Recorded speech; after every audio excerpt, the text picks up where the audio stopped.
Welcome to the Inside Outside podcast with your host Rav and your other host, my boy Ahmed. So Ahmed, how are you, man? It's been a few days. Happy New Year. Happy New Year to you. Yeah, you Merry know, Christmas. Merry Don't ever Christmas, celebrate. Happy Holidays, whatever you celebrate exactly. So yeah, a lot to talk about. A decent amount. First Warren Buffett's final day at Berkshire Hathaway was yesterday, Hmm. and it's a very sad day. Oh, Your boy Rav loves your boy Warren Buffett. He's one of my heroes, and it's very unfortunate to see, but it is something that had to happen. I think a lot of people don't realize that is. Do you know how bad it would be if Warren Buffett passed away on Berkshire Hathaway without well, putting a heir in charge? I think it would have been a lot worse, right? Because then all of a sudden you're like, oh shit, he just died. Is anybody even ready, right? But we don't have to question if it's ready because Warren Buffett himself thought that Greg Abel was ready, and that he created it. And we can't forget that Warren Buffett's kids, grandkids, everybody is pretty much in like their world is going to revolve around Berkshire Hathaway for a very long period of time. So he has to make sure that the person running it is somebody who is very capable of what they're going to do. so I'm going to ask you a question. I really like the notions that you've brought up right now. And do you agree or disagree with the following statement? All right, let's hear. Within the context of wisdom Mm-hmm. and how to live your life, not just knowing something but applying it, do you think that admiring or knowing if you know how to die, you know how to live? Do you agree with that or disagree with If you know how to die, you know how to live. Wow, that's a philosophical question indeed. that? It Okay, really is.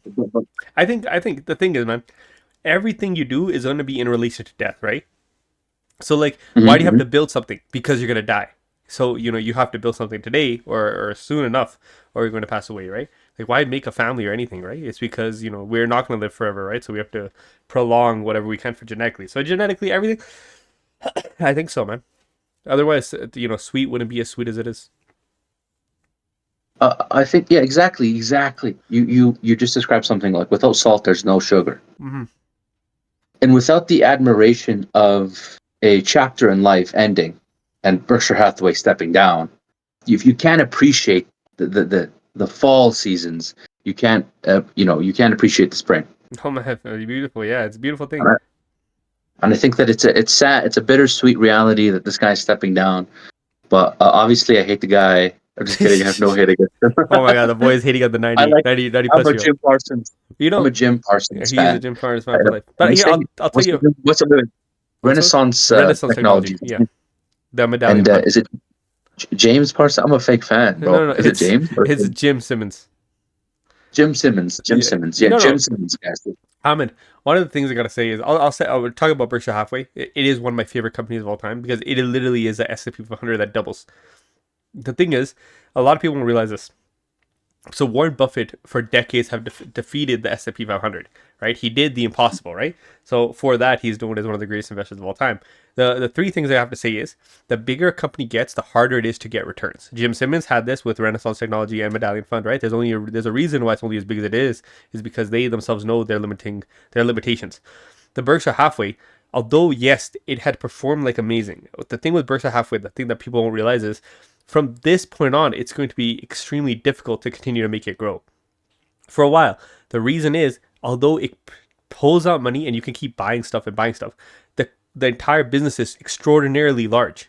So you can't just tell me that Berkshire, that's over $1 trillion, is going to double every single year. You can't do that, right? You can't even do that every 5 years. It may happen, but the chances of is a lot less, right? When you only have $100 to work with, it's easy to getting to 1,000 is a 10x. If you're at 1 trillion, getting to 10 trillion is a 10x. It's very difficult to get to 1 trillion. And they have a lot of cash on hand. So the business is a very safe business. I've done on this video, we've done a couple of episodes on Greg Abel, who is the new CEO of Berkshire Hathaway. He's been with the company for decades. Charlie Munger and Warren Buffett both mentored the guy. If you're asking me like what I would want for the rest of my life, I would love, the one thing that saddens me is I know Warren Buffett is not going to live forever and is somebody that I would have loved to learn by. Love to learn his philosophy because he seems like everybody who I've ever watched who has an interaction with Warren Buffett always says how brilliant he is without trying to act brilliant. He is beautiful that way. And so the business is so large that it's bigger than He's Warren not Buffett. selling anything. He's not Exactly. selling you He this doesn't. Yeah, he fake doesn't. productivity. He genuinely walks the walk. He walks it exactly, and he says like, "Oh, by the," he gives all the great advice that I would give if I was in his shoes. And Greg Abel, although is not the, he's been doing press conferences and everything, and Warren Buffett has created a legacy for himself, right? And so there's no reason why to assume that he would have given anybody the ability to run Berkshire Hathaway who wasn't the right guy for the job. Like you could think about Tim Cook, right? Tim Cook is great for Apple. If this guy really thought that nobody in his organization was going to be able to make it to the top, there are brilliant hundreds of investors all over the world, thousands, millions probably, who are equally as qualified. Who I'm sure he can find one disciple. Especially everybody wants to learn from it. Who doesn't want to be the owner or the CEO, sorry, of a $1 trillion Yeah. company, right? And so Mhm. you have to think that all right, so Warren Buffett was able to do what nobody could do. Very little people could do. So why don't we put the faith in him to trust that Greg Abel will do the exact same thing? And from learning from Warren Buffett, it wasn't rocket science, right? He learned from That's Benjamin hard to Graham. translate. Hmm? Yeah, I like what you're saying, and it makes sense to me. I agree with you. And the But one other notion that I want, we can't make that claim. Sorry, go ahead. sorry, the one other notion that I want to say about Greg Abel is me and you and nobody knows how much let me just say something. A 95 plus year old is a very old person. He is Warren Buffett, so great for his age, but let's face the facts. If you're 95, Ahmed, our bones are breaking, all right? We don't have time to think about what's the best stock to pick. Who knows how long Greg Abel has actually been in charge?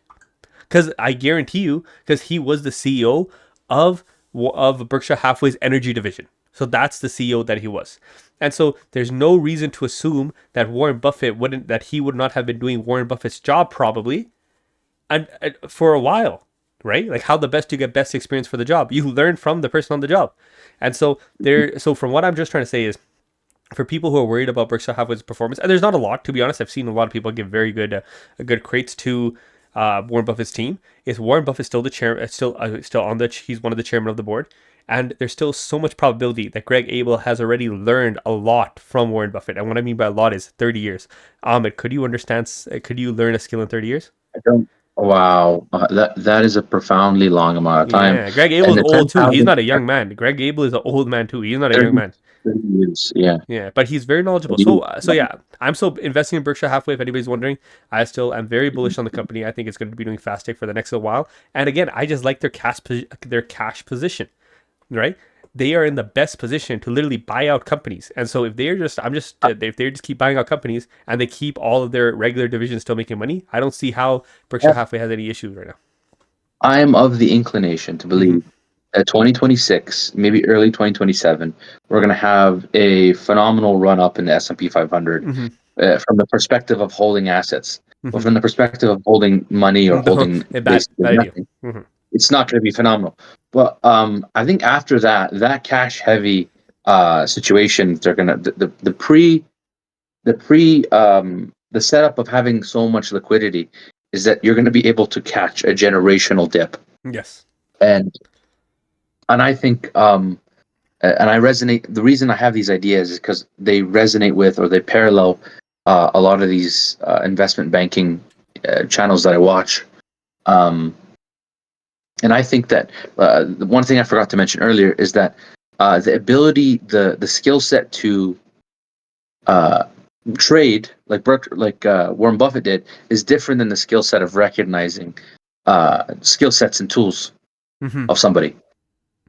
What I mean by that is, like, you have to be able to recognize where someone is gifted and so on, and that's a different skill set than investing itself. Yes. So I'm of the opinion that they probably chose the right guy. It's probably it's something that they take a 30-year period to ensure is the correct person that they want to leave it. You know what I mean? They've done due diligence, but I want to introduce this idea of intelligence does not always play out in investing. And if you're early to investing and you've lost money, you shouldn't kick yourself in the pants. And I'm going to give you an empiricized example. Isaac Newton actually invested into a slave trade related company. I didn't know this. Which isn't. It's not the most pleasant simulated reality, and I acknowledge that. I hope it's this has a lot of negative correlations in Yeah, history. yeah. But I can imagine. what what what he did with the stock is that he bought low, and with all of his scientific theory and his intellect within science, he wasn't able to sell at an appropriate time and buy an appropriate time Mhm. because he bought low, got a really good buy initially, and then continued to buy at the top, And and now, it buddy, dumped. commodities Continued markets to used to dump. be crazy, bro. Markets used to be crazy. And this is a person who I like to compare to, or is used as like a giant to stand, stand on the shoulders of giants by Hmm. Jim Parsons. Hmm. They use a lot of these people that understand science and math to come up with probabilistic analysis, like quant trading, Monte Carlo simulations. Basically, you're simulating multi chain, multi cause effect. Hmm. Um, like basically, this company and this company are in debt, and if this one goes broke, it owes money to this company, and it's a chain. Hmm. And you could put it in math, and it'll express the probability of whether or not you should invest Hmm. or whether or not you should go into a short position. Hmm. And Jim Parsons basically bring all these scientific heads into to under one roof, and they cracked the code. Hmm. Basically, they got a 66% return year after year, Year after and year, I'm obsessed. 30 I'm years. obsessed with the numbers. Hmm. And just to tie this off in a nice and pleasant way, Isaac Newton said that he could calculate the universe, Hmm. the randomness of entropy and chaos and all this stuff, right? Hmm. But he could not calculate the madness of men. The madness of men expressed itself in Hmm. randomness in the stock market. So Hmm. the fact, just to just to clarify, you could be extremely intelligent like Isaac Newton Hmm. and not accomplish what Berkshire Hathaway or what they've done. Ahmed, They've been I able to. love what you said, and it's very true. Like sorry, my contact, I don't know, it's failing me right now. I'm gonna close one of my eyes. I'm gonna talk with the other. Oh, I don't know what happened Forget there. All right, but we're having technical I'm crying difficulties. because of your boy Warren Buffett. No, so I don't know, my contact got dry for a second, but all right, so it's very true, and you'll see this time after time because some of the most educated people are some of the worst off financially, right? Rich Dad Poor Dad. One of Yes. his things that he brought up was that his father was very educated, while the investor father, who had a lot of money, was not very well educated, and so intelligence is not just measured under education, but it's different types of education, right? And so if you're somebody who has lived the walk pretty much, right, and they've lived and died in the stock market, then they've grown very well. Warren Buffett himself has lost money in very endeavors, right? It's not about being right 100% of the time. And you're right. The people who are the most brilliant in science and mathematics are sometimes not the smartest. Then you have your exception like Jim Simmons, who's intelligent and brought that intelligence into investing to create a new form of investing. But then you also see people who just don't have a lot of money, and because maybe they just bought too much debt. But this is just education, just in a different light, which is financial education, right? So you bring out a great point there, Ahmed. And so one of the reasons why this needs to be said is the people who have masters are very little compared to the people who have high school education or just like a basic college or university diploma. But yet, the vast majority of people can still get wealthy and rich if they just do simple things like a S&P 500 compounding, right? And as you said, Warren Buffett, just like I'm sure his team is fantastic. And so I have no doubt that that over the next course while that they're going to grow it. And Ahmed, but again, I'm a brilliant analogy. Absolutely love what you said. Same with Isaac Newton, right? I think they say that many men who in history have accomplished a lot died poor, right? I think Nikola Tesla was another one of those, right? Who died and had nothing left for it, even though in their lifetime they could have made incredible amounts of money, right? I have no doubt about that. Yeah. I like that interpretation. It's not a yes or no of because what I'm hearing when I'm mapping out when you're saying this is that the masculine or what you want to do to self actualize, whether you're masculine or feminine, is sacrifice yourself to something greater. Mm-hmm. And when you do that, when you give it your all, and whether it's science, whether it's like battle, like people. I bet you have Mm-hmm. a bunch of these historians that not only look at the investment field in the lens of going to war, Mm-hmm. but they look at like fighters like Mike Tyson, Mm-hmm. where they're very versatile in different spaces and they have different ways of managing and seeing reality. But what I'm trying to articulate here is that um, regardless of what you're doing, you need to understand what works within your best interest. Here's a question for you, Ahmed. And Sorry, I'll let you finish your point. Then I'm going to move on to the next topic because I sorry, have a no, but continue. I want to hear what you said. You brilliant stuff today. I really loved what you said about about education. the part I really wanted to highlight and tie it off with is, for young men out there who struggle to find purpose, the worst thing you could do is sit there in a state of contemplation, where you sit there and you think and you think and you think and you think, oh, I'm going to think some more, and then you go on YouTube and you listen to information and then you think about that information, but you don't take action. Man, Ahmed, beautiful. If you take action, you embody the sacrificial, where you go and sacrifice your money. And what I see, like a painting, where if this man leaves the world with no money in his pocket, and he's left, like for example, you've talked about this guy that he had donated all his money to the cancer research. Now, that's a way to die. You know, you don't want to. You're beautiful, right? You end up doing You know, something. calling out Drake when I die put money in the grave. That is not someone you want to listen to. No, you don't. You want to further. And Ahmed, it's truly. I think like for one last thing, I'll tie it off with just a little bit of advice. Obviously, from our short lives that we lived here, Ahmed, in my opinion, is going to be an extremely successful man. And I know Ahmed would say the same about myself, just because we know each other so well. But one thing I think the biggest issue you do is a lot of people lose purpose, and so they're trying to educate themselves as much as they can at thinking that that's going to get a purpose. And it's true, you need to educate yourself, but not through just college or university. You can't understand that, and you can't rely on that. You need to educate yourself in the world, and you have to take ability, and you have to take you have to be realistic. Like, how am I going to make money if I'm going to spend $200,000 on a degree? I'm way overestimating it, right, from the normal cost. But it's very hard to dig out of that hole, right? And so you have to understand. You have to look at positives and negatives. I see one of my cousins. Absolutely love this guy. One of my cousins. Like one thing is, a lot of people listen to him and they're like, "Oh, this guy's not too smart, right? What is he going to do after high school?" We don't know. Nobody knew. The guy did diesel mechanic, right? So now he's a heavy duty mechanic, and man, the dude is making a lot of money, way more money than people probably twice his age.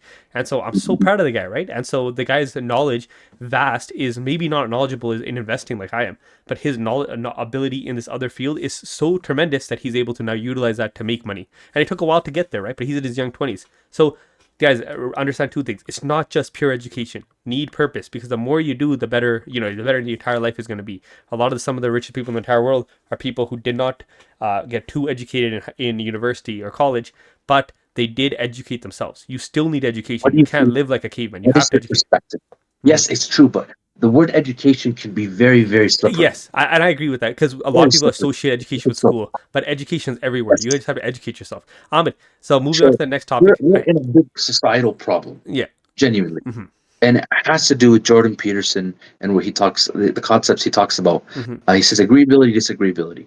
And the majority of men, men in society nowadays fall under the disagreeability. They're more frequently disagreeable and so they end up in jail more frequently than the females do. And females represent the majority of university and education.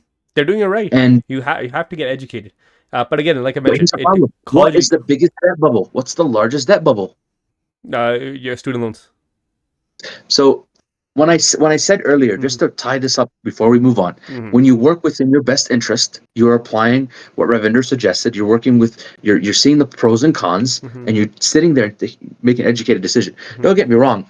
Everything has a positive and negative. You could work within your best interest and go to university, but the majority, the statistics, the objective reality that's empiricized and expressed as student loans is that people have felt lack of purpose and lack of identity at the age of 18, and they tell you have to know what you're going to do for the rest of your life. Yeah. By the time you basically just spawned in, you're like, oh damn, man. This was very similar to my story. I had no idea. It hit me like a bubble. I'm like, wait a second, I'm out of school. What the hell am I supposed to do? But Ahmed, it's very true. Whether you're female or male, they tie the obligation of paying back debt. They tell you there's an identity you could take up in society. You could fit into. You could fit this identity. You could find purpose in life through this education, and they literally have productized education. What did you think the origin of university was? I'm not too sure. You're probably know this about this. It used to be for the very elite and rich. Yeah. And back in the day, and it was tailored differently. But now we've created a consumerist style society, and everyone's going in there, and everyone's like, "Yeah, what did you complete? I completed my bachelor's of toilet paper." And And that, but I mean, it's very true what you're saying, right? Now, whether you're a male, whether you're a female, whatever you are, the thing is, Yeah. at the end of the day, the education from university is still very prevalent. Like one of the easiest ways to learn is still through university and college because of the Yes. accessibility. You're going to be talking to somebody who knows what they're doing, right? But like when we reserve people who've done business versus people who own businesses, a lot of the time it's not a correlation, right? It's not that the more amount of people who've studied business own businesses. It's not like that. So although Exactly. you have to educate yourself in the field you like, you don't need to just do that with university or college. You can learn that literally from YouTube. Right now, I'm telling you, I'm learning. So I'm doing mechanical engineering, and so I'm doing like statics, right? And so we're learning different trusses of triangles and everything. And man, I don't books don't really work for me, but on YouTube there's so many free course material that just makes more sense. I was using yesterday. I was trying to figure out this very very basic problem that I'm sure any engineer could get, but I was having a lot of struggle with it. So for 2 days I've been on truss triangles trying to figure out what's happening. And the mistake that I was doing was so simple. ChatGPT couldn't figure it out. Okay, I go on YouTube. I'm watching this one guy who just does it, and he does the problem in front of me. And I'm like, oh, it makes so much more sense this way. Now, obviously, AI will get better, and me and you have talked extensively about AI tutors, and but man, Personalized. Yeah. yeah, some of the best education is free, and you just have to have the willingness and the appetite to do it. And but yeah, I also like some of the most successful people that I see from our generation, my friend, are the people who actually just do something. They do something. They just make YouTube videos. Like Daniel Mack, that one guy. I don't know if you see. He just went to random supercars and they started asking people what they do for a living, and now he has a whole business around it. That's beautiful. That's fantastic. Diary of a CEO is another one where again I don't know his educational background, but all he did he started interviewing people, and he's on so many episodes, and he's fantastic. The best podcast in the world. One problem. Mm-hmm. Is one problem. There's an abundance of information. Yeah, And exactly. There's a lot of noise. There's a lot of noise, right? So you have to know what you're actually doing. That is complete. That is a whole problem. I'm glad you brought that up. Well, but Yeah. in order for usually what I like to do is this: look at somebody's life, and I'm not talking about them riding in on a G-Wagon with the jet behind them. Not that type. I'm talking about learning the people who have some sort of accountability, like accountability for what they've done, right? Not the guy saying, "Oh, day trading like this, learn how to do the day trade." I'm saying learn abilities and stuff from people that you admire. So somebody you look like, you're like, hey man, It's nice of someone you want to be in the shoes someone of. you want to be, right? Not the day trader who's like, yo man, I'm 23 and I have 20 Lamborghinis. You're like, yeah, real suspicious. All right, what you build that made you get 23 Lamborghinis? And like, actually, I'll build this one final point just for this portion of the conversation because we have a lot to go I on. really like what you said there. Yeah, because this topic could go on forever. Okay, the best people who made the most amount of money in crypto. Do you know who they are? They're the ones people who forgot their wallets, until later, because those people did not have the education to understand that I need to sell this shit so that I could take profits. Those are the people who have made the most money in crypto. That's actually so sad. That's so sad. Yes. So one thing you have to understand, it's not the more educated you are, the more money you're going to make. It's the more abilities that you just choose. This statement is profound. Ahmed, here's another question. Talking about the stock market, TSX, which is the Toronto Stock Exchange here in Canada, has outperformed the S&P 500 this year, which is fantastic, right? It has. But I'll tell you why. And so I'll tell you why I'm still invested into the USA. I still have some portfolio of some nice companies that I like here in Canada. I'll give you my top picks. Oil and gas one that Kevin O'Leary loves to talk about. Yeah. TAC. There's a couple of companies I really like. One of them right now that I'm buying, again, you guys do your own research, is TELUS. TELUS has a 9% starting dividend right now. It's at $20 US Canadian. I can't remember off the top of my head, guys.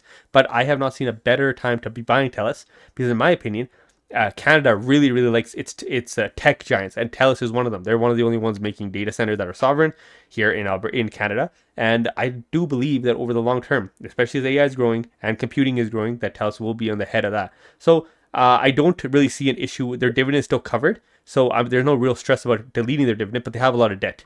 So the issue is, I don't think they're going to grow their dividend, but if I can get a 9% return on investment and TELUS is going to continue to go up in price, I will keep it, right? But that's what I'm betting on, right? So again, guys, do your research. Don't just blindly listen to your boy Rav, all right? Even if you like what I have to say, you need to do your own research, because again, what happens if let's say all my stock advice is amazing and then we stop making a podcast? Like, what are you going to do then? You can no longer make any more money because you don't know what I'm doing? No, it doesn't make sense. You have to learn it for yourself. And so, guys, don't worry. We will never stop the podcast. Exactly. We're here for you. The other thing that I've noticed as well, it's, getting to $1 trillion was a big milestone for the stock for a single company. And 5 years later, we have several companies.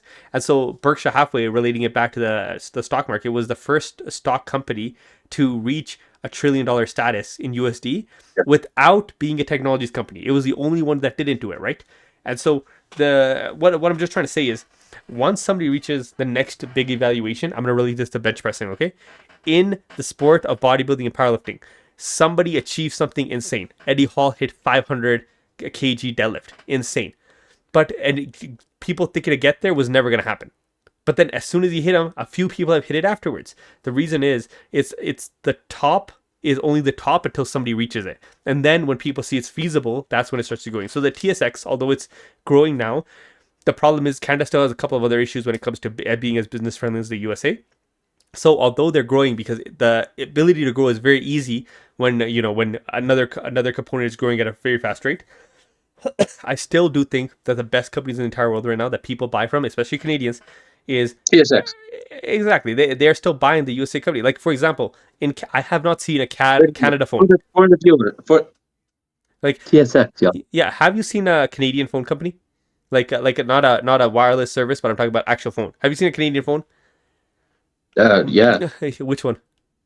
the one in yeah. I'm Yeah, just kidding. I don't. exactly. And we so don't have nothing but like nothing, maple syrup. nothing, exactly. So Canada's in great. Canada, we're using all the technology that's built in the USA, and so until you start showing me a difference where people want to buy our military equipment, people want to buy our technology, that's when I'm going to be investing into that country, right?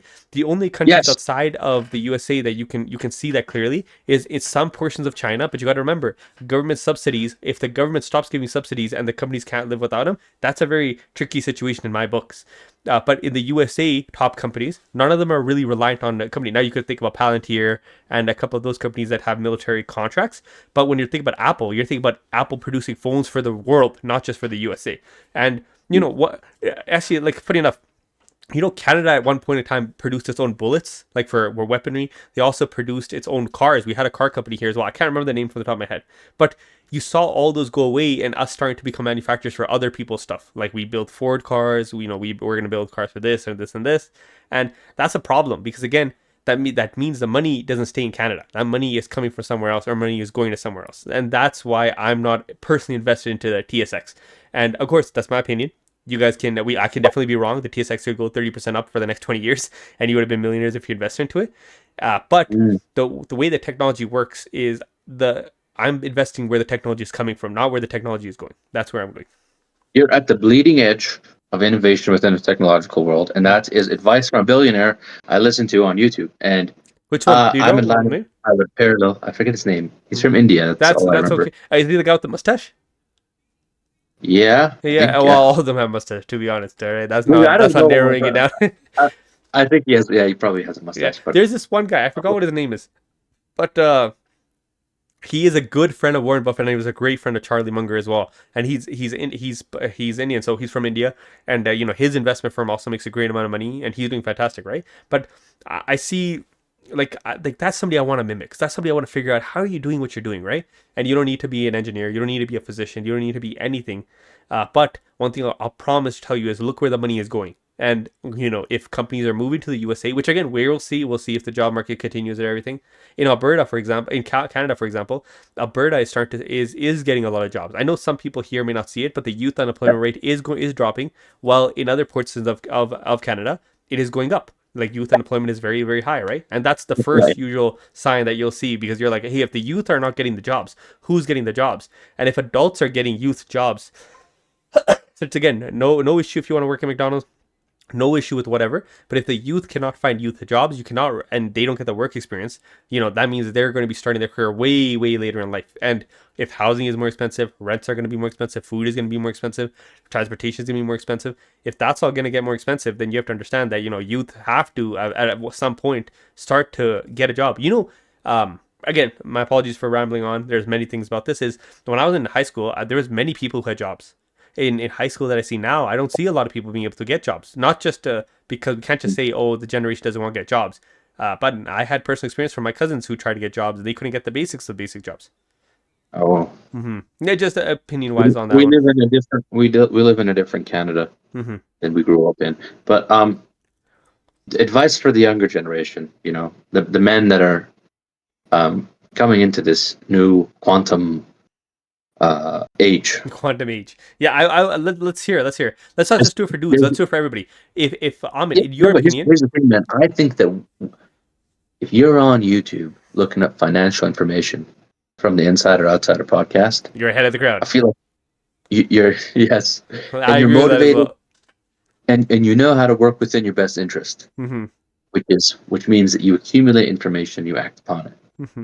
And I think that the people that are experiencing, the questions of who am I and who do I want to become are on the financial side of YouTube. Hmm.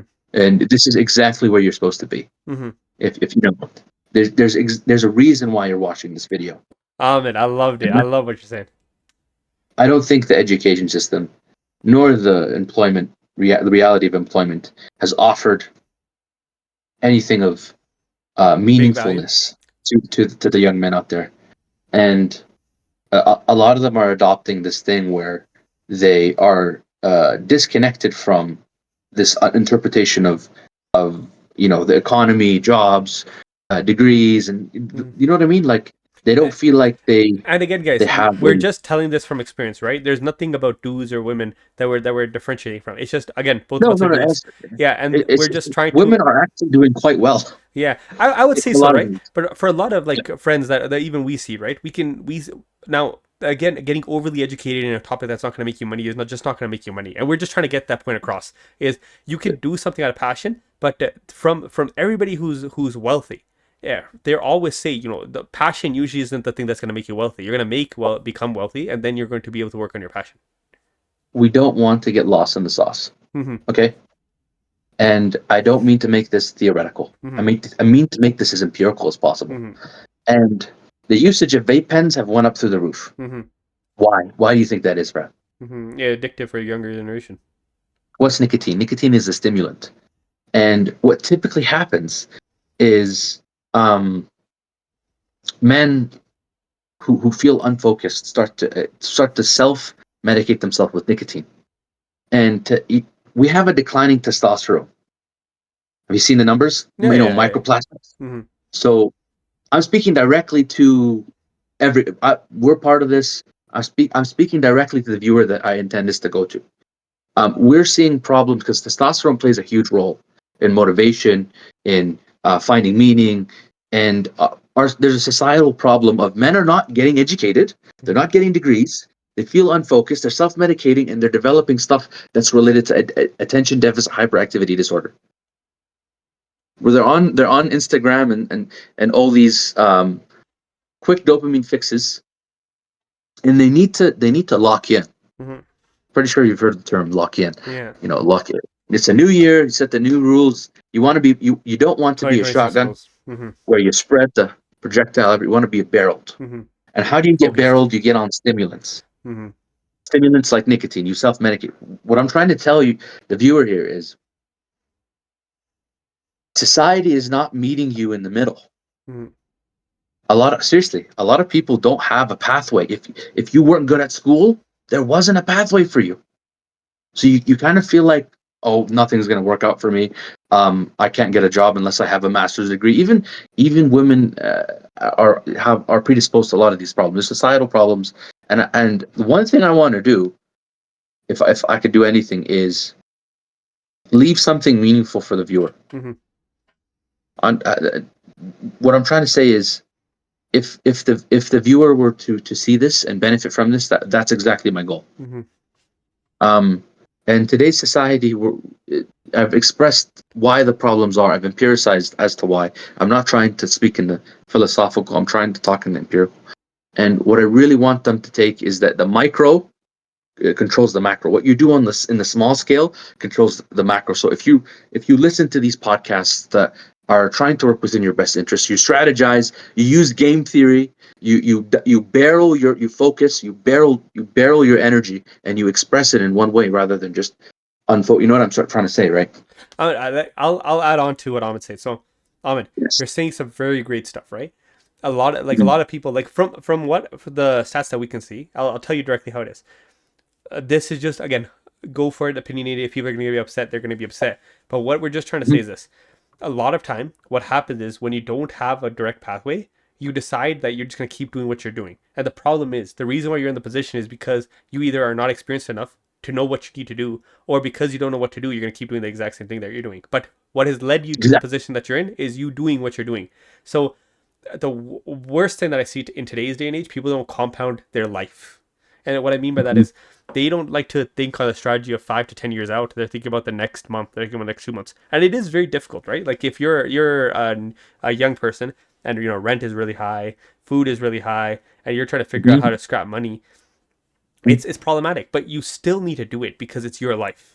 And that just sucks Yes. to say, right? But like you Yes. cannot ask government for bailouts to help you with this and this because again, you need to build your own stuff. And that doesn't mean you need to build an empire. You don't need to necessarily build a business. You don't need to do anything. But like if you can easily see any YouTube video, and it doesn't even need to be our podcast, but if you check any video about compounding, you'll see that hey, a couple $100 a month, a couple even $50 a month starting can compound into something extraordinarily great by 45, which by the time you'll be there, you'll be You rich. just expressed the same idea of the micro ends up at the macro. Exactly. That's So the exact terminology I was going to use. if you think that $1, I know that there are some empiricized views on like if And you there's stop there's buying cheap coffee, there's cheap adrenaline, right? Like the easiest one is yes, coffee. People always say, "Oh, yeah, save stop coffee," buying. but then people are like, "Oh man, houses are so expensive. Like, what the hell are you telling me to save $5 for? Like, it's Exactly, stupid." exactly. But Yeah, yeah. it truly it is your life, and if you have nothing better to do, where like you don't know what the next step is, compound. That's it.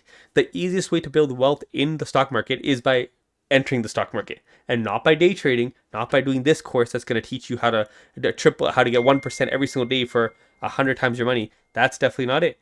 The total that we want to understand is the only way for you to successfully be at something is to just do something different. So you may not like compounding. You may not think $5 a day is going to make a big difference, or even $1 a day is going to make a big difference. But Momentum. It's momentum. yeah, it's momentum. Momentum is Once so you recursive. Yeah. like the first, everyone sees it's the first 5 years you won't make any money. After 10 years, you make a decent money. 20 years, you make a really good amount of money. 30 years, you make you a lot more money. And so once you start actually getting the effects of compounding, just investments or life, so sorry, your gains are going to be incredible. And so the easiest thing to do as a younger generation, if you don't know what to do, is just simply put a little bit of money aside to invest. Even if it doesn't become a lot of money, it's something different that Here's you the did. problem. Hmm. Here's the problem. People, the younger generation is on Instagram, TikTok, Yeah, and yeah, they whatever, need and instant. They I've need been on instant that side. dopamine. Hmm.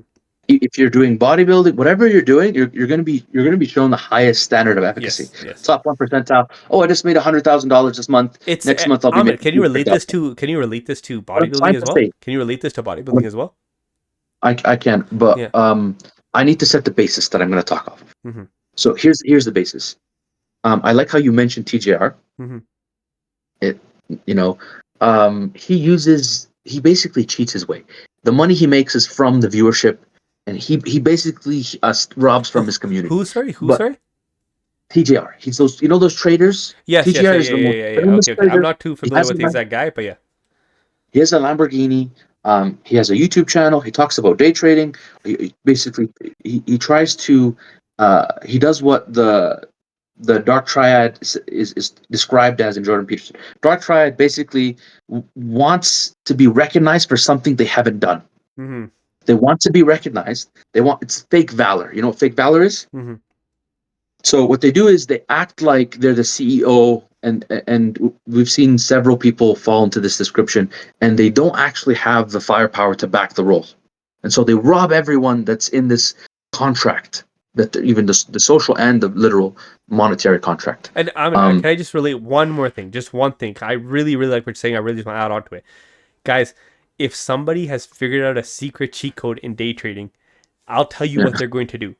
They're going to make a hedge fund like Jim Simmons, and they're going yes, to get other people's investing. If you go to JP Morgan, if you go to RBC, you go to any bank, and you can show them that, hey, I can compound wealth at 70% a year. No one is not going to give it's you going to money. You leave will you with not an need empty to make head. a single Yeah, stream ask for donations because you will get all the funding that you could ever want from investments because people want this. But The reason why they don't is the same reason why you will not get rich from watching this, because it just simply does not exist. If anybody has a guarantee strategy to make you money, tell me. I'll tell you what. Firstly, they're guarding it. You think Coca-Cola is out here giving everybody the secret formula? No, they're not. Exactly. And Yeah. they're guarding it. So the person who's on stream telling you that they can guarantee you this because you buy their $20 course, why on earth would they charge you money for 20? Why the hell do you think their $20 is worth it? It's not worth it. All right, it's not No. worth it at all. It's worth them just proving, like for example, Dumb Money Live. I believe I showed you. They actually showcase they don't have anything to sell, and they've been hitting 70% returns for almost a decade. And so, like they show you, they literally show you. They get somebody to proof work their work, and you can do it. But you don't see that from day traders. And another thing is, if day traders could really do this, you'd see the wealthiest people in the world, some of them be day traders. However, if you go look at the list of any of the top wealthiest people in the entire world, guess what? These heavy streamers who have a lot of money, a lot of viewership, are never going to be Yes. on that list. Yes. And here's what we're basically saying together. Just to reiterate, you want to develop detective skills. And ideas that you conceptualize within different areas will fractal or repeat, will have a repetitive pattern in other areas. Mm-hmm. I know this is kind of confusing when I first say this, but I'm going to explain. One of the patterns that you'll notice in people is that the guy that puffs his chest out and walks with this inward need to express that I'm strong, I'm super strong, puffs his chest out. It really is reflect what you really need to see. And if you're using your detective, interpretation, is that he's reflecting an inner insecurity. And so, what you want to do is read the detective work with someone like TJ, or those traders that are like, look at this money, look at this Lamborghini, wow, wow, wow, look at my watch. Mm-hmm. When truly rich people are not out there flexing cars, Mm-hmm. they're not out there flexing shoes. People that are 10-year Mr. Olympias are not sitting there flexing in the mirror in front of everyone. Yeah. They're in there. They want the privacy. They want to They're work. Jay in Cutler there. They're worked just out at trying to 4 put their a.m. headphones on. They're just trying to get their work done. They know exactly what they're out against. They're not there to express through the ego. Instagram is the best place to say, like, look at my. And I hate to say this, but like, I don't mean to speak too much about other people in a negative way, but people that post their relationships online, top psychologists suggest that That's the worst idea they're you could do. they're using it to recursively understand, or to make it make sense to them why they're in this relationship. It's weird. It's a dark reality, but you need to be able to smell when you're making financial decisions, when you're discerning anything. You need detective work. You need to understand where opportunity is and where opportunity is not.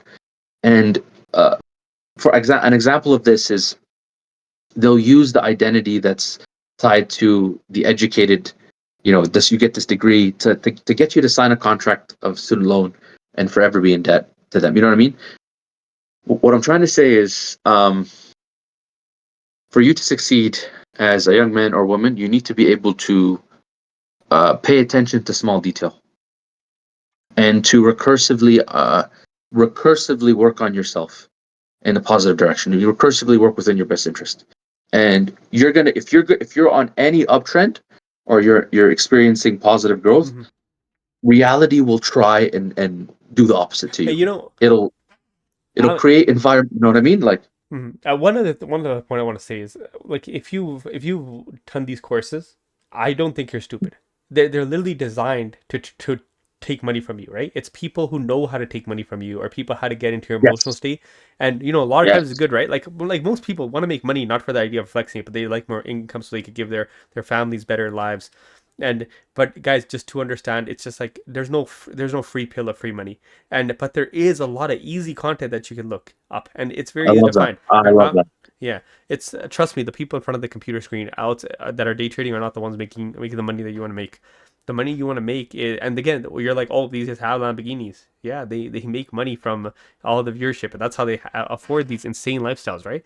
But no, Exactly. they're like 25-year-olds are not supposed to have Lamborghinis, right? That's something that you look at somebody who has created a lot of value, or and not just in business, but in their own business or in another person's business or in their workplace, or they develop their skills where they're fantastic enough to do it, right?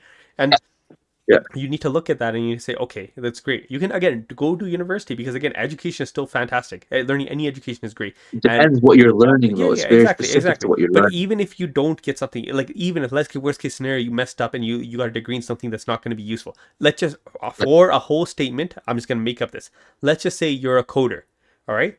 Right now, nobody knows what the direction of coding is going to go. But let's just say in the next 10 years, coders are no more needed. For whatever reason, now AI is so good at coding that paying somebody and that you could for like $10, you could develop a code that would have used to take 20 programmers at the highest level to create. And so now let's just say you're a coder and you have no more money. That sucks, but you still have a very, very talented skill, right? You still have very good logic skills because you've developed these skills Mhm. so over time. But that is very different than making money because making money requires you to also learn the financial skills. It's not just coding skills, right? So you can have your own passion, even if you mess up there, as long as you have your backup. The backup's going to be you compounding or you're learning a little bit of finances here and there, figuring out, hey, I shouldn't finance a car at 13% interest. It's not a good idea.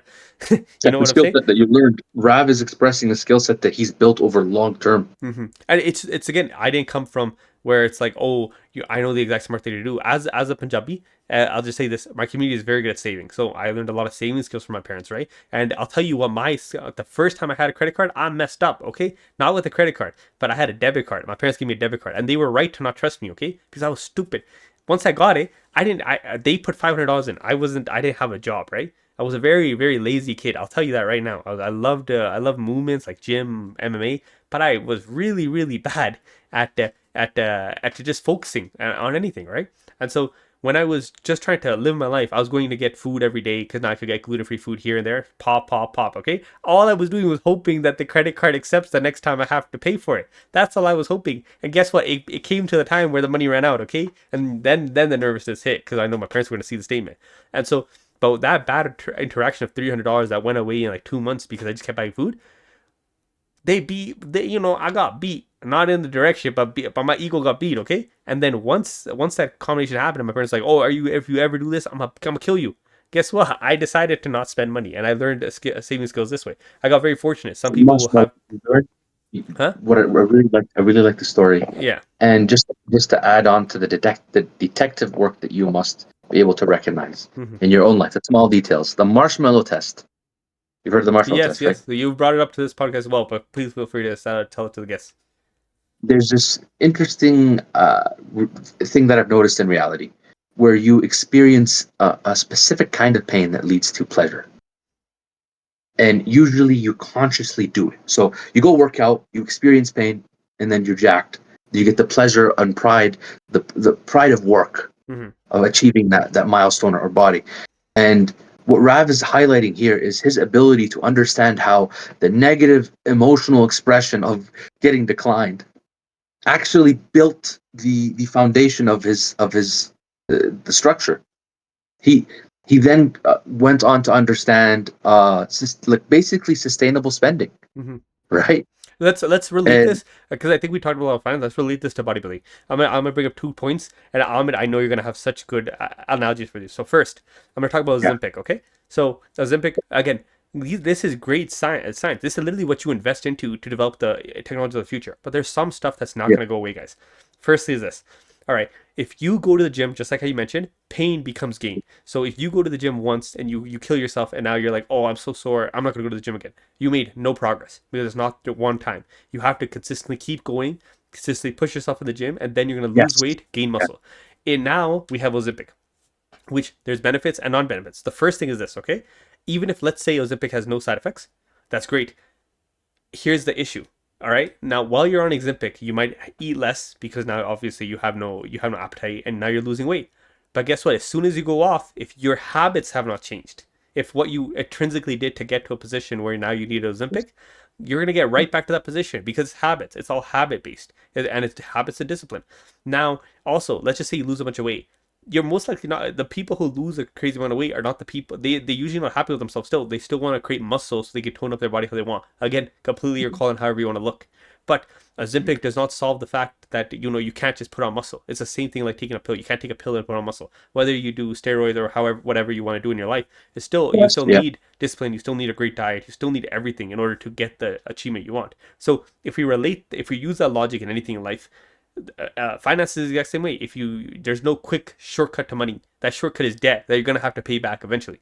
And I'd love to agree with you, but there are some things that you can do. for weight loss or for money. The way that I've begun obsessively and compulsively looking at reality is game theory. Hmm. And game theory describes how you Yeah, win yeah. Well, you games. could use people to help motivate you, coaches or fellow gym bros or whatever you want to do, right? But Some these, stuff applies to single player games and there's multiplayer games. yeah, You have to be able to discern, and this is what school kind of teaches you wrong is that if you use your friend for help, you're cheating.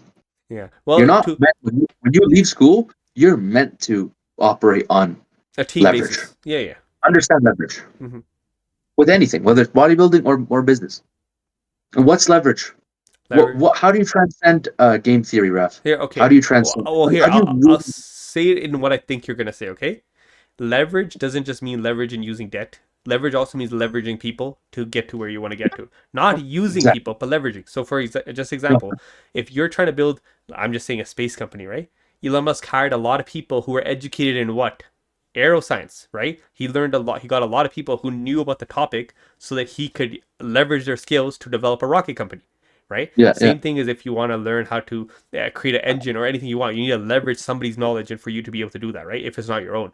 And sometimes you have all the knowledge and then you need a checkbook. So you need to leverage somebody else's money for you to get there, right? Leverage is in anything, including game theory. And the gym is the same way. Ahmed, but when you were starting off in the gym and you want to get strong, Ahmed's one of the strongest guys you'll ever meet, by the way, guys. All right, this guy tries not at all. He's just chilling there, lifting the heaviest weight in the world. So if what do you think happened to Ahmed for him to get to that position? It wasn't that he was just so naturally strong that he went to the gym. He probably was naturally strong. Then he saw some guy who lifted more than him, and Ahmed talks a lot to the homies. You know, he's like, "Oh man, that's so sick. What did you do?" I'll tell you one thing. I wanted to get strong as Ahmed in a bench press. Do you know what I asked him? How'd you get so strong in bench press? I'm trying to do this, blah blah blah. Do you know what Ahmed told me?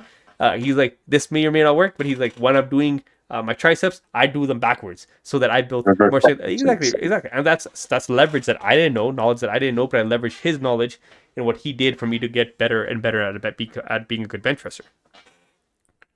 Is that what you were relating to? So when you go back to game theory, the way you win game theory is you cheat. Mm-hmm.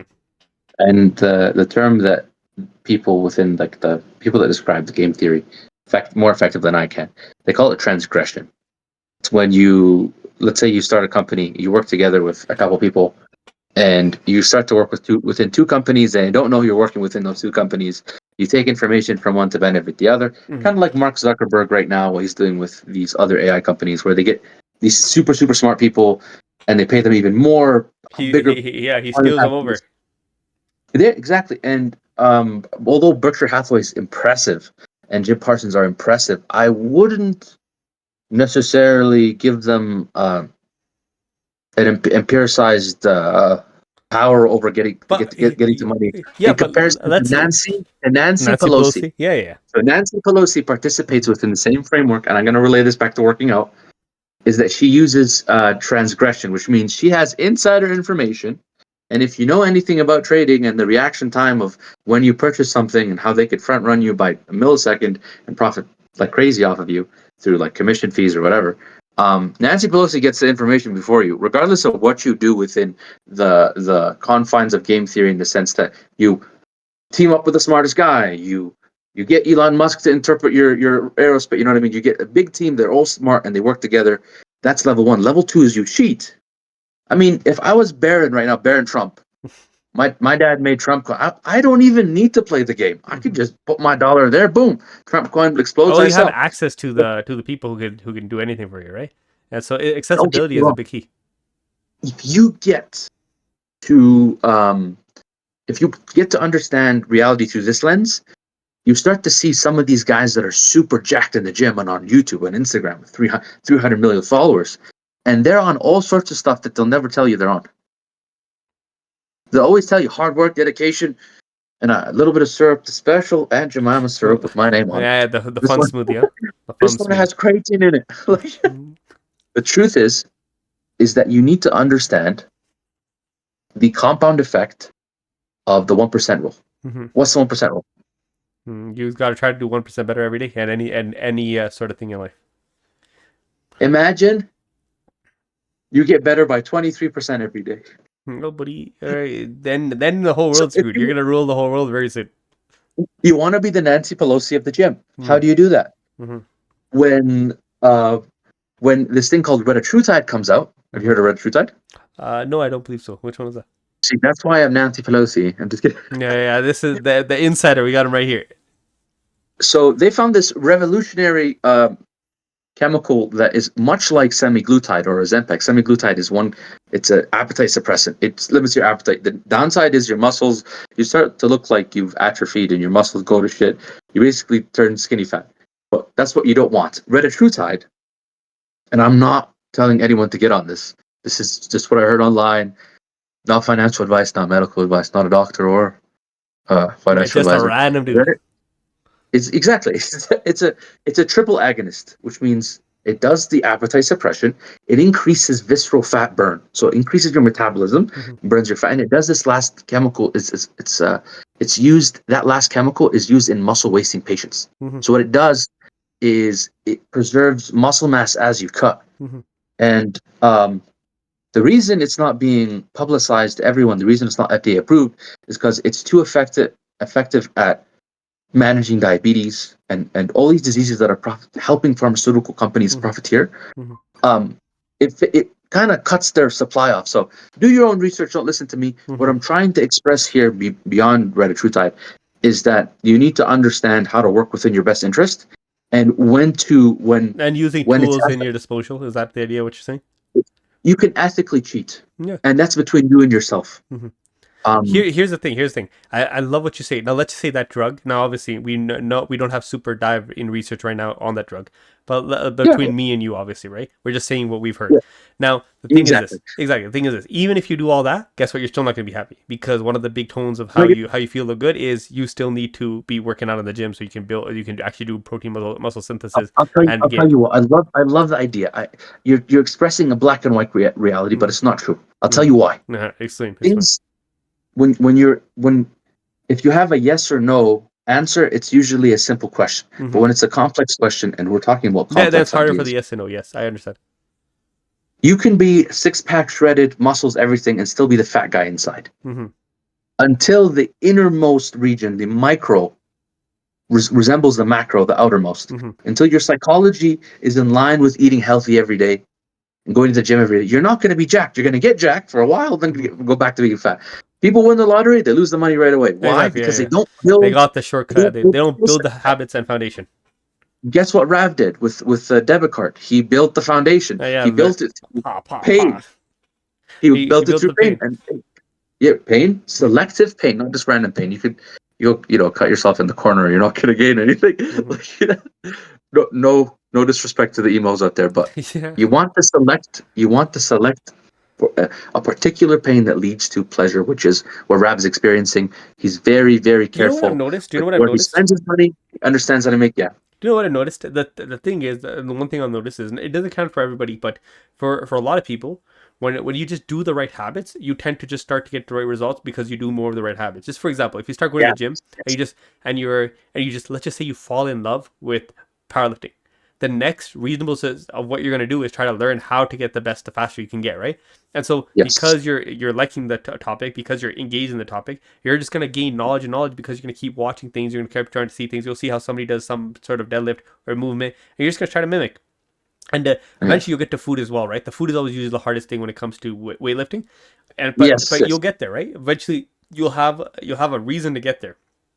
And so the if we relate this to finances, is when you start compounding, you have no money, but eventually you will see that money Yeah. start to Yeah. grow. And then Mhm. when you're like, hey man, I realize that I can just I can literally just keep compounding a little bit more money, and I'm making even I more get money. to simulate. I get to simulate something real quick. I'll Yeah, ask you a yeah. question. Let's see your answer.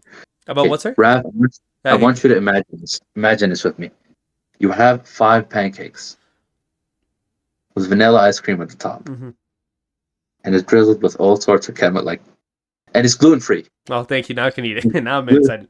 Gluten free, just blueberries all over, perfect. It's like just imagine the most succulent, beautiful pancake. Just Mm-hmm. really smell it, feel all Mm-hmm. the sensations.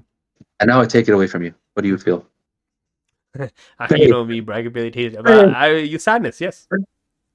And what? what we want to say, me and Rav, is that you have to experience pain, or you have to win the marshmallow test. The marshmallow test, the kids that won the marshmallow test were successful. So if a kid could do it and you apply the same logic, you're gonna win.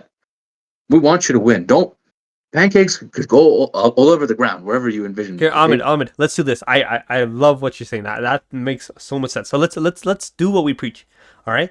This year we're not looking at New Year's resolutions. All right, we're not looking at New Year's resolutions. Let's make a decade resolution right now. All right, from 2026 to 2038. What the hell do you want to do with your life, Ahmed? And you see, this is a hard question because you don't know that far out, but you can put a basis of an idea and then work backwards from it. So I can tell you one thing for sure. Mm-hmm. Although it's vague, is I will work within my best interest.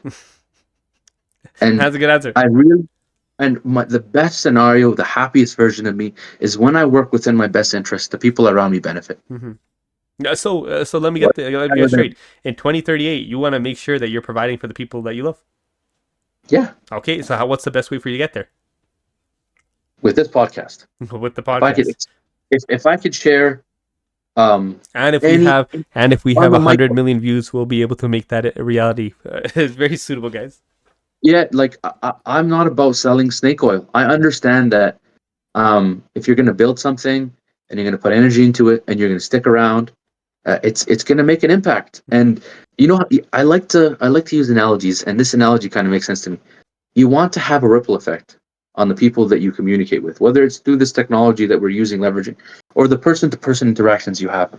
The impressions you leave, the actions how you behave around people will affect how they behave around other people. Mm-hmm. So what you want to do is envision your life as a painting. And when you're done your life, whether it's like 2038, that's the end of the painting, or your entire life, is you want to have a painting that you could be proud of, that you could look at and say, that was me, and I went through those struggles, but I still came out. Mm-hmm. And I benefited the people that I was around, and I wasn't, you know what I mean? I think that's why a lot of people, once they, reach success, they see a lot of hard work in it, because of course luck is involved, but they know what they put into a business, right? They know the headache they've taken on. And so one thing I'll relate to, guys, is this podcast. All right. One thing I'll tell you that I'm super hyped about is we got another subscriber on YouTube. So thank you, whoever that was. We're at 102. Now that doesn't seem like a lot, because obviously we compound. It took us a while to get here. But the thing is this. Yeah. Me and Ahmed both, when we were making this podcast, and obviously I started this podcast, and then Ahmed hopped on, and it was the best idea ever, because these conversations are amazing.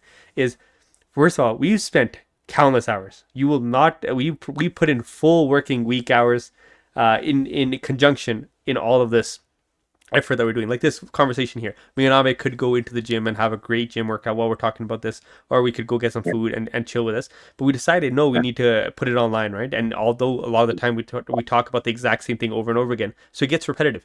But the thing is, we looked at the research. So we're like, okay, how do we make a successful podcast? First, we need good mics. And Ahmed had just invested now into a good mic. We need good camera work. We need good lighting. We need good this. And then we need good edits. We need this and this. Obviously, you'll see we don't do too many edits, because we wanted to make this as raw as possible. So you guys know that we're not filtering ourselves.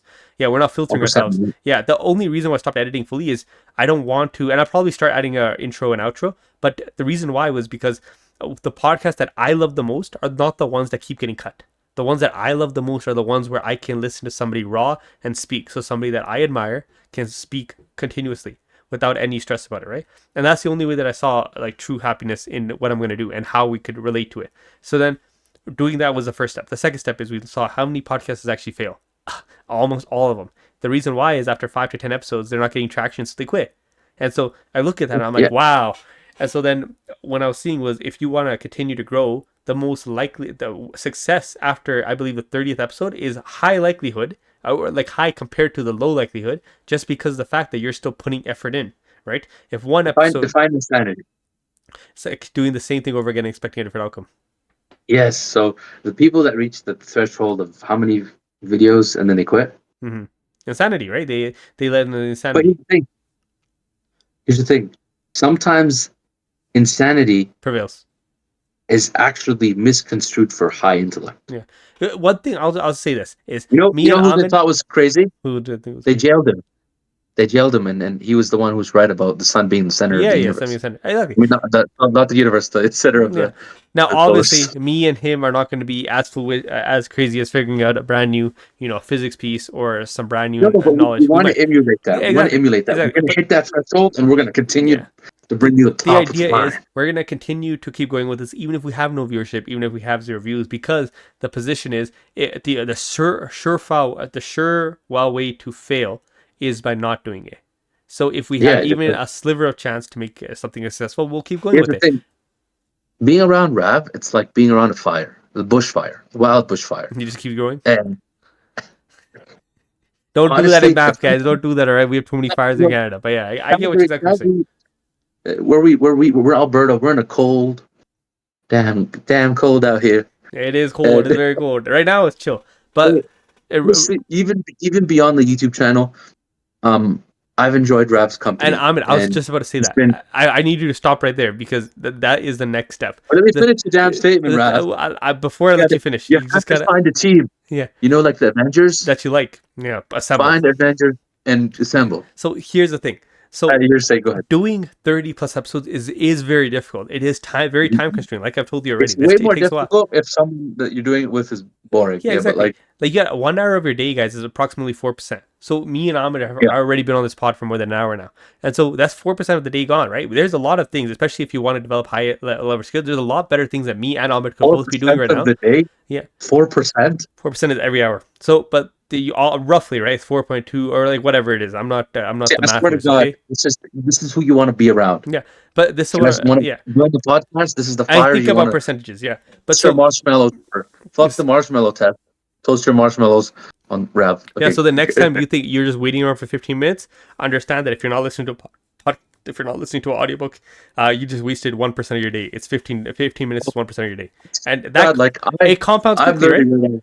Yeah, it's true. That's true. He told me to watch this YouTube channel. As soon as I watched it, I'm like, wait, this guy actually has some substance. Yeah. What It's books are you reading, Rav? Let's so share with the viewer. so I'll share with the viewer very soon. You're gonna be so Come on, dumbfounded man. by the viewer. You don't have to share it. You don't have to No, share no, it. no. I want to These- share. I'm very happy to put the knowledge I'm putting forward. But I'll tell you this, guys. So it's just like Ahmed said, the reason why we can continue this podcast is because me and Ahmed would be doing this without the podcast. We love talking. We love sharing ideas off each other. And Ahmed is, I'll tell you the best thing about Ahmed, okay? He is annoying because he can find a painting that has something wrong with it. So I tell Ahmed about this amazing idea. And one thing, if you talk to any of my friends or family, I have 100 ideas and I only go through with 1% of them because 99% of them are garbage, okay? One surefire way to know if an idea is bad is I tell Ahmed, and it will annoy me right away because Ahmed's gonna be like, what about this? What about this constraint? I'm like, yo, shut the hell up. Why are you so right? And bro, and that's the reason why I love talking to Ahmed, because if it's how it's fun. It's how it's fun because I'm always right. You know, I'm all right. And so But like, me and Ahmed would be doing this anyway. So if we can do this and record it, and there's a potential that this can go viral, that we are able to know, help people out a little bit, either whether it's financing or just compounding or something in general, then man, we've lived a great life. And so if you guys want to do something, figure it out like this. Podcast is always something I wanted to do, but I didn't know what the hell I wanted to talk about. And then I fell in love with finances, loved it from the outside. And then, I'm like, I always talk to people. So if I always talk to people, why on earth would I just not share the same conversations, right? And some people are scared, some people are about this and that. But we tell you guys, if you guys like any of our stuff, it's like, yeah. yeah, don't Sorry, set, if you want, if we're not going to try to take your money. If you want to donate, please feel free. No. But only thing we want to have an enjoyable conversation, and then if we can record it, that's even better. A lot of times I replay these and just listen to it again, right? Because you'll see in a lot of videos, Ahmed and me are very agreeable, and some videos we spent 30-40 minutes just destroying each other's points, and we do that. I recognize that. I recognize we're agreeable, and I understand that the viewer's not going to want to watch this Yes Man show. Yeah, Ahmed also a good entertainer. He understands. He's like, yo, let me just boil Rav's blood real quick. There's a big problem with Rav. Rav brings up empiricized information. He brings things that are hard to refute. When he says something, he doesn't just suggest. He's like, I think this is going to happen. He's like, no, actually, there's a huge demand for this, and the likelihood is very high. Ahmed, you stupid guy. You can't really play devil's advocate against empiricized information. All right, now I'll tell you what book I'm reading. Ahmed, are you ready? All right, Yeah, let's before go. I tell you what book, because it's gonna get very heated real quick. Okay, not really. Rich It's Dad Poor Dad. it's right now. That's, I realized for that's the good. knowledge that I based this, I was very happy. So I was like, what can I do right now that can give me a better understanding of life? I said, okay, it's probably reading some of the most famous books in the world, such as the books of God or the books of religion. So here's what I'm doing right now. I'm actually reading the Bible. I'm reading. I can't remember the exact which Bible I'm reading, but I'm obviously not reading it. I'm listening to it as an audiobook. It's 65 hours, by the way, so long. But I, I've loved yeah, it. once I finish this, the next one I'm going to do is the Quran. Then I'm going to do some of the Punjabi books. There's a lot of books all over the place, right? But the reason why I just started with this is I was like, okay, which one's on my Audible app? Which one's on the app that I use for audio? Bible was the first one I put it on. So the only reason why I'm doing it is not to try to get more religious. It's just trying to get a better understanding, right? The best thing you could do, in my opinion, is have a collector's idea of what people like and people like. The best way for you to have business with just people I recognize is by showing that appreciation for somebody's culture or their religion Know your or their customer. Know your understanding. customer. Exactly, right? Like just for example, if somebody is really really religiously, like they love, let's just say, the Bible, they're full Christian, they love the Bible, like I want to relate to that person. I don't care about whatever the religion they support, but obviously I want to have understanding of why they think the way they think. I also want to have Can I reiterate? huh Can I reiterate what you just said? yes please.